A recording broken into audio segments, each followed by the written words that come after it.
completely ridiculous. I watched it from start to finish probably 3 times over, giggling the entire time. And the premise is there's these Russian pranksters who somehow made their way into the PMO and got Justin Trudeau to agree to a call with Greta Thunberg, who, by the way, never called Justin Trudeau. And throughout the entire time, they're just talking about the most ridiculous things.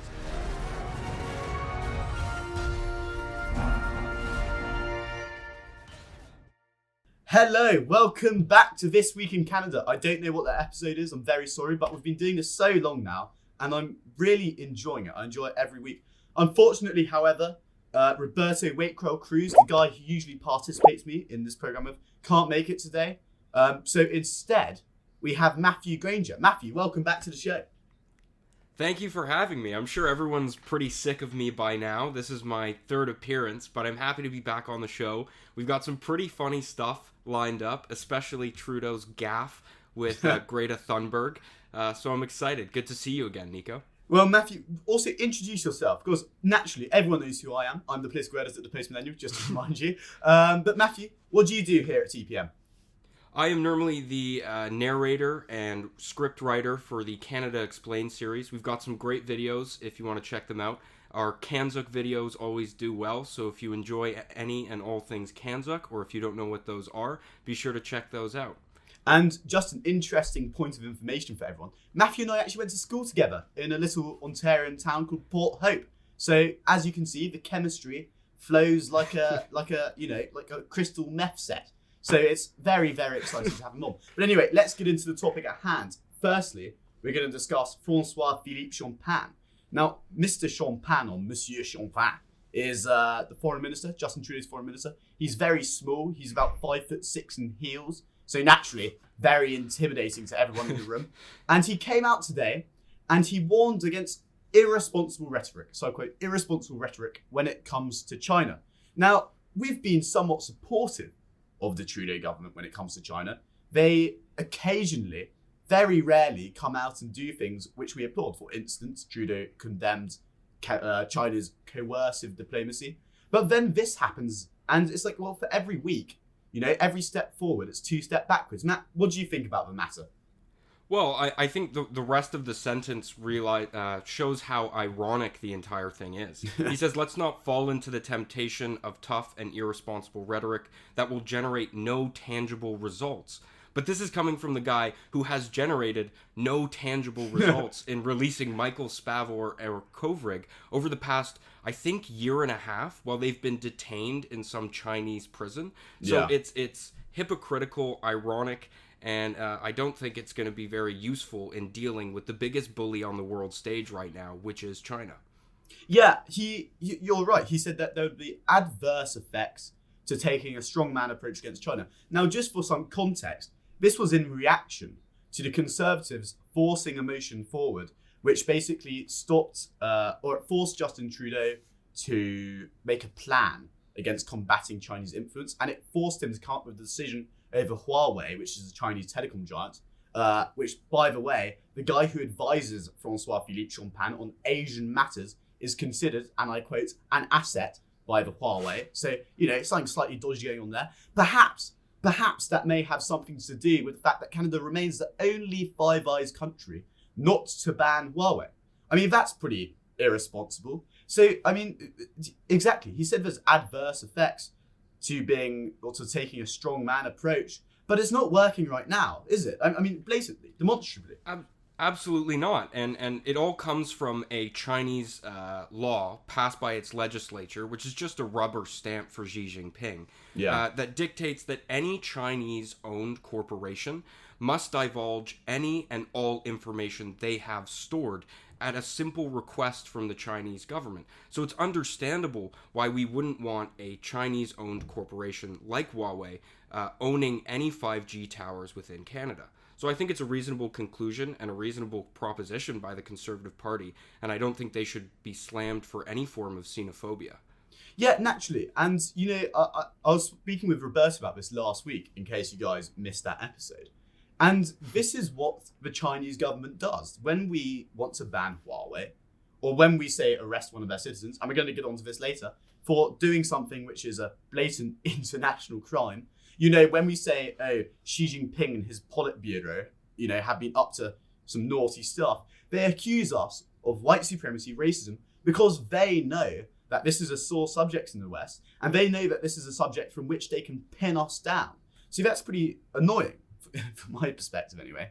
But also, there was another comment which Sean Pan, who, by the way, is probably the third most powerful man in Canada at the moment, and he said that China can be a world leader. This is why we shouldn't be strong with them.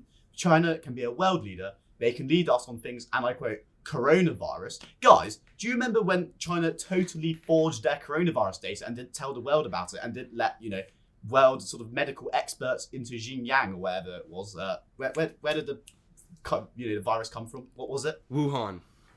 Yeah, they wouldn't stop eating bats in Wuhan, and we ended up with this bloody disaster. So the only thing I think China leads the world in, as you know, Sean Pan said, is locking up Muslims, eating bats, and generally being an overall nuisance. Is that right, Matthew?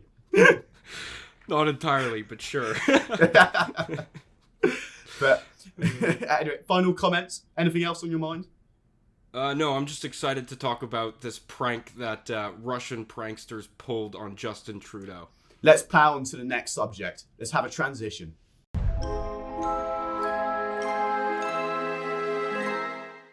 What a transition. Welcome back, everybody. I hope you enjoyed the first segment. In this segment, in the next segment, we're going to talk about a prank call which Justin Trudeau suffered through. Matthew will explain it in further detail, but the whole call, and we're going to play a clip of it, the whole call just shows how embarrassing and vacuous our Prime Minister is. Isn't that right, Matthew? Let's play the clip. Multiple parties, that we need to act more for our future, that we need to be thinking more about young people. But leave NATO. Drop your weapons.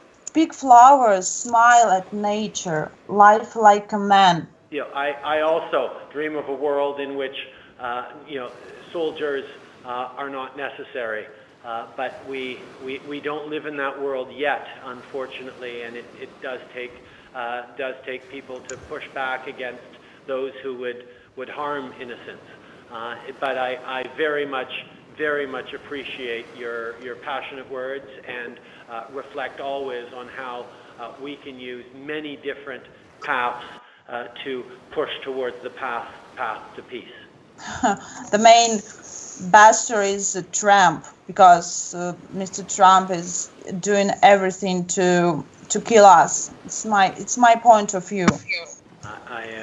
I understand your words. My responsibility is to work with the world leaders that other people choose and try and do best by Canadians in what has never been a simple job that is. Well, first of all, that was great editing by James. I want to thank James for putting that clip in. But the video is completely ridiculous. I watched it from start to finish probably 3 times over, giggling the entire time. And the premise is there's these Russian pranksters who somehow made their way into the PMO and got Justin Trudeau to agree to a call with Greta Thunberg, who, by the way, never called Justin Trudeau. And throughout the entire time, they're just talking about the most ridiculous things. At one point, they talk about how we should be preparing in anticipation of World War III.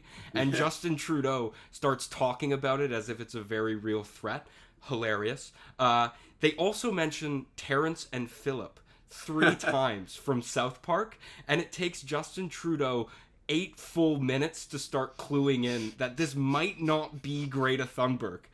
Yeah. So it's a hilarious video. You should watch more of it than just the clip we have. But what did you think of the whole scenario, Nico? Yeah, so just to provide a bit of context, this call came in the aftermath of the Iranian sort of plane crisis. Do you remember when Iran shot down that plane? It killed quite a few Canadians. It was an awful tragedy.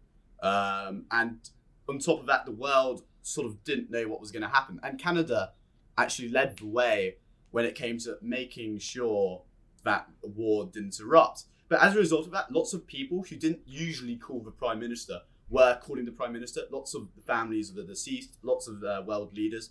But what surprises me is that Justin Trudeau was willing to talk so candidly with a teenage girl. Let's not forget who Greta Thunberg is. They're discussing, top level sort of international diplomatic things which had actual consequence.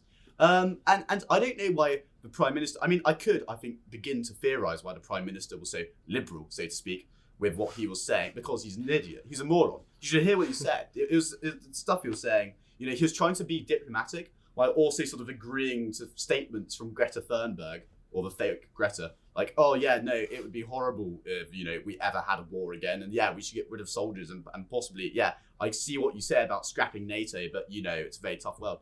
The guy was just sort of stuttering over his words and all the rest of it.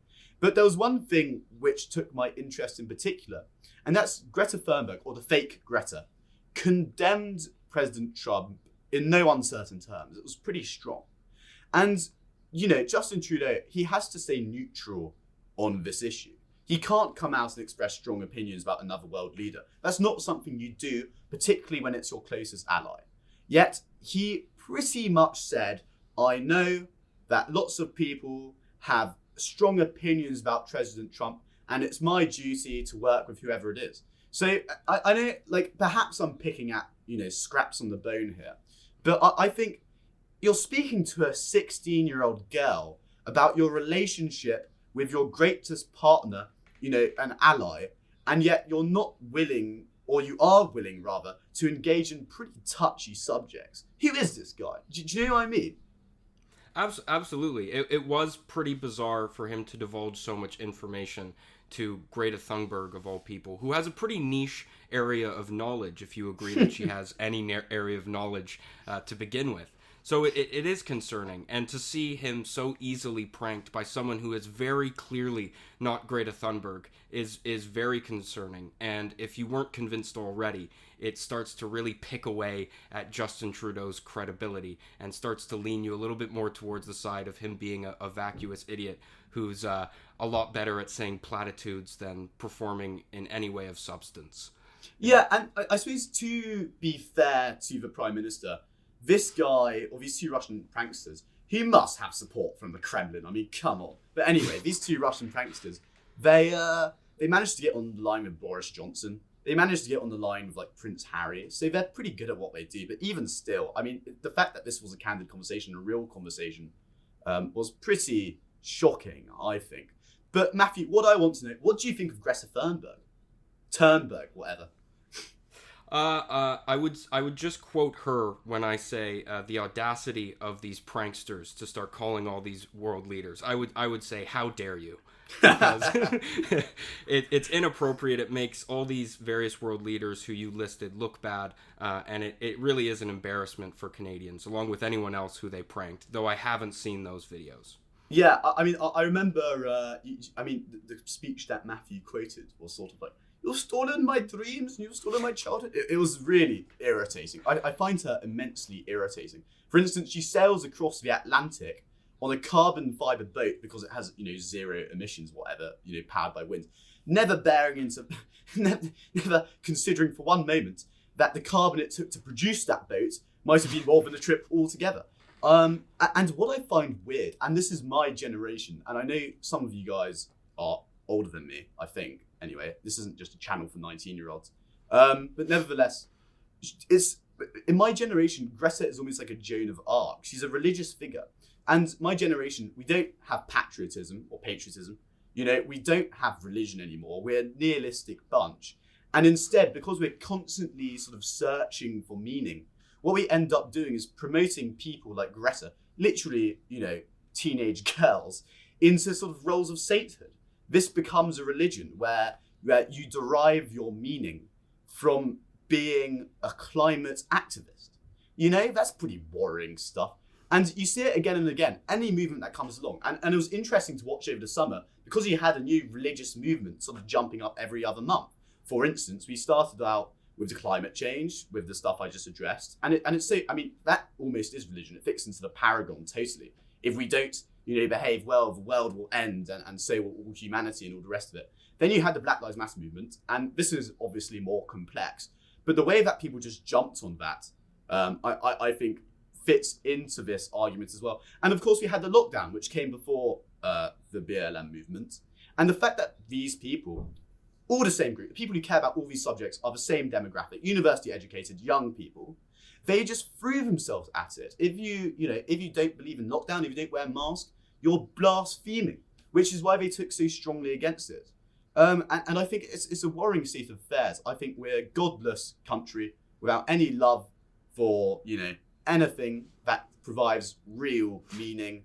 And I don't know, I'm feeling pretty pessimistic about the future, Matthew. Well, you're a very compelling orator, but I think that leads quite nicely, your discussion about masks, into our next subject, which is the brave Ontario business owner who kept their barbecue restaurant open. So we'll go to a transition and then move on from there.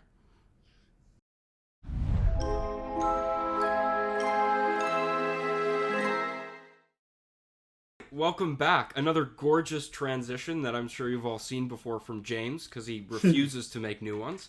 But now we're going to move on to some shorter topics. The first being this story of an Ontario restaurant owner who kept his barbecue restaurant open past the lockdown that was imposed this Monday in Ontario to droves of people that showed up to eat his barbecue and oppose wearing masks and the lockdown, and he was sold out by the end of the day. Nico, you know a little bit more about this than I do, especially the Post Millennial's involvement in all of this.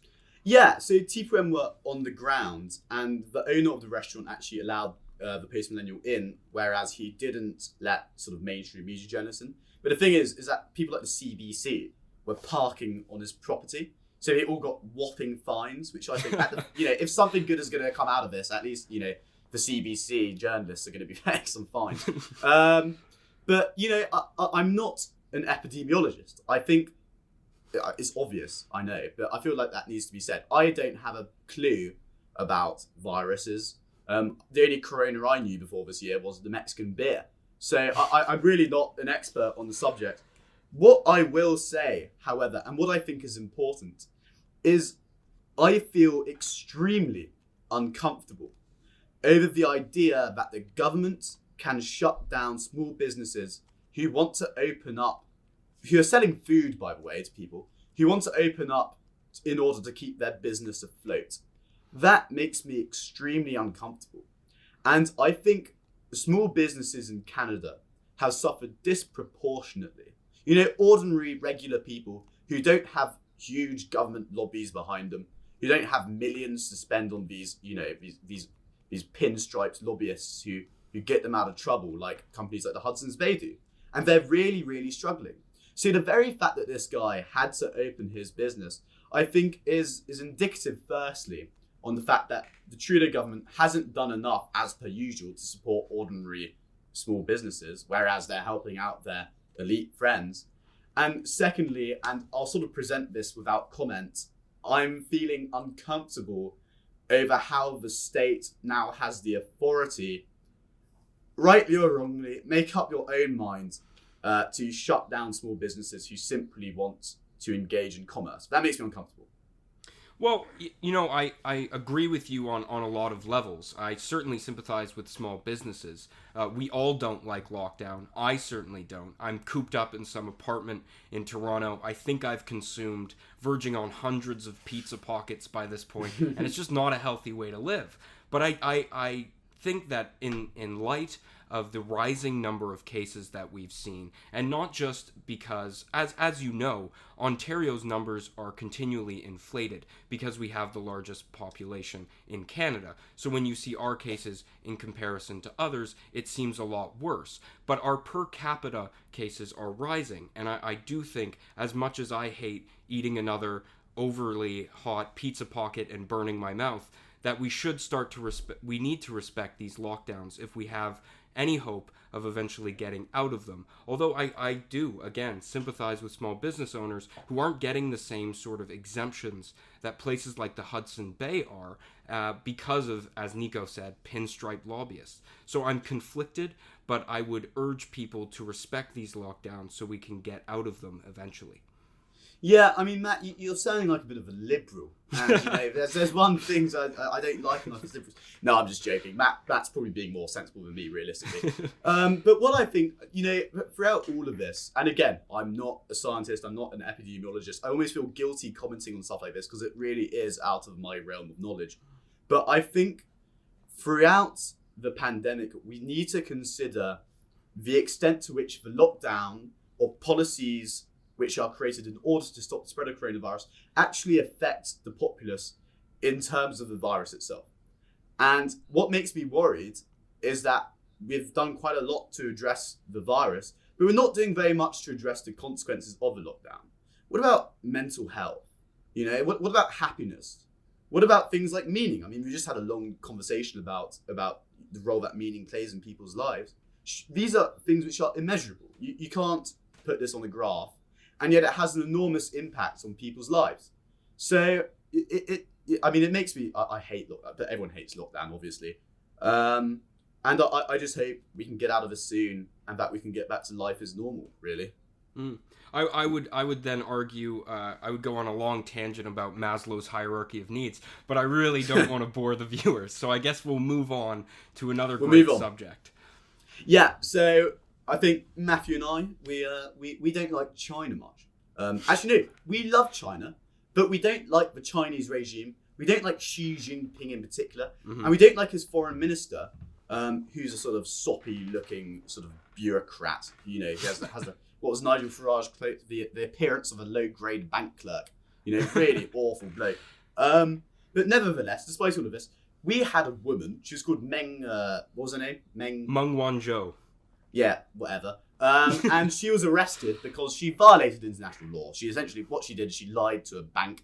And on top of that, she works for Huawei. She's the daughter, I think, of one of the Huawei executives. She's a princeling, I think is the term they use in China.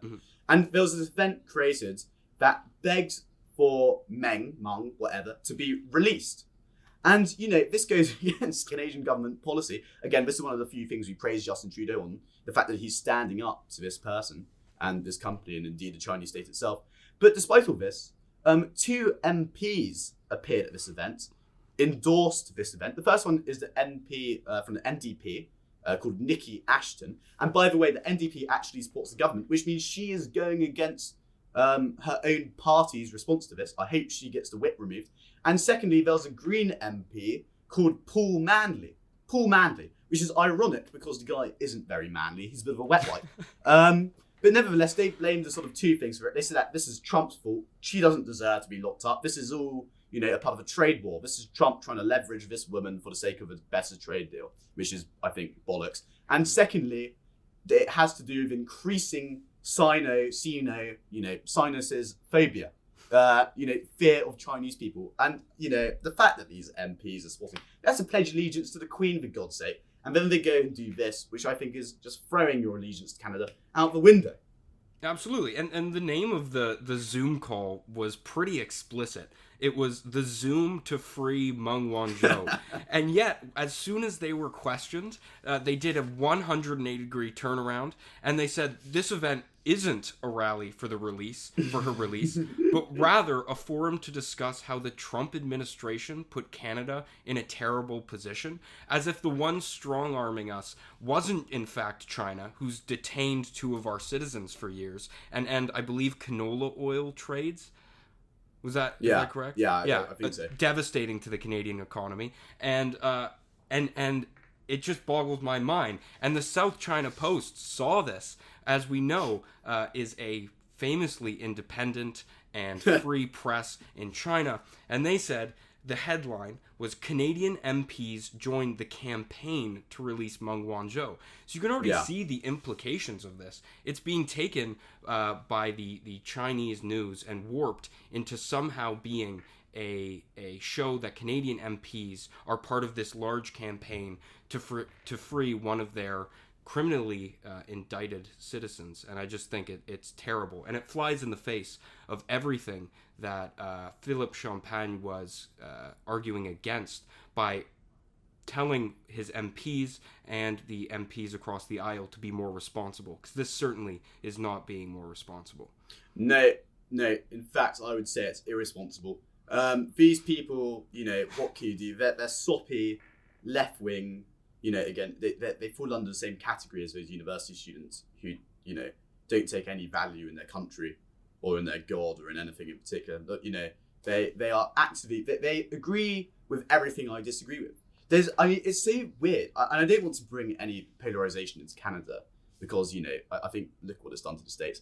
But my God, do the NDP just totally oppose everything that's good in life. My God. But no, I think that China's going to be a continuously contentious issue. I don't see this going away anytime soon. And we're certainly going to see more MPs from left-wing parties, sometimes, God forbid, even the ruling party, attending events which are just totally in favour of the fascist Chinese regime. So there we are. My God, I think that's the end. Let's have another transition.